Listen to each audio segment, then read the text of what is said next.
നേരെ അങ്ങോട്ട് വെളുത്തൊരു 10 മണി എന്ന് പറഞ്ഞൊരു സമയമായിട്ടുണ്ടെങ്കിൽ ഈ പൂക്കൾ വിരിയാറുണ്ട് കേട്ടോ. ഞാൻ ആദ്യം വിചാരിച്ചിരുന്നത് 4 മണി മുല്ലയാണെന്നാണ്. പക്ഷേ ഇത് കറക്റ്റ് 10 മണിയാകുമ്പോൾ രാവിലെ വിരിയുന്നതാണ്. ഒരു വൈകുന്നേരമൊക്കെ ആകുമ്പോഴത്തേനും വാടിപ്പോകും കേട്ടോ. ഇന്ന് നല്ല ചൂടുണ്ട് കേട്ടോ. എനിക്ക് തോന്നുന്നത് വൈകുന്നേരം നല്ല മഴ കാണുമായിരിക്കും എന്നാണ്. ഞാൻ ഈ പോണതേ മുരിങ്ങയില ഒടിക്കാൻ വേണ്ടിയിട്ടാണേ. അമ്മ മുരിങ്ങയില എടുക്കാൻ പോവാന്ന് പറഞ്ഞു. അപ്പോൾ ഞാൻ പിന്നാലെ പോവുകയാണേ. എനിക്കെന്തോ നമ്മൾ പണ്ട് ഇവിടെയായിരുന്നു കേട്ടോ താമസിച്ചിരുന്നത്. തൊട്ടപ്പുറത്ത് തന്നെയാണ് കേട്ടോ. അപ്പോൾ എനിക്കിവിടെ വരുന്നത് ഭയങ്കര ഇഷ്ടം. അമ്മ ഇവിടെ പണ്ട് കുറേ ഇലച്ചെടികളും അതുപോലെ ചെമ്പരത്തി, തെച്ചി അങ്ങനത്തെ കുറേ ചെടികളൊക്കെ ഉണ്ടായിരുന്നേ.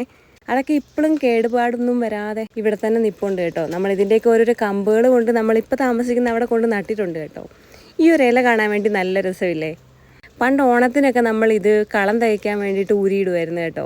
അപ്പോൾ അമ്മയാണ് കേട്ടോ താഴെ ഇറങ്ങിയിട്ട് മുരിങ്ങയില എടുക്കുന്നത്. നമ്മളൊരു ചുള്ളിക്കമ്പ് പോലത്തെ മരമാണ് കേട്ടോ. പക്ഷേ നമുക്കത് പണ്ട് തൊട്ടേ ഇതിന് കുറേ മുരിങ്ങയില കിട്ടിയിട്ടുണ്ട് കേട്ടോ.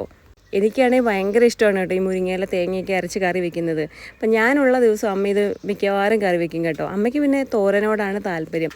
എനിക്കും അച്ഛനൊക്കെ എന്ന് പറഞ്ഞാൽ മുരിങ്ങയില കറി ഐറ്റംസിനോടാണ് കേട്ടോ കൂടുതൽ താല്പര്യം.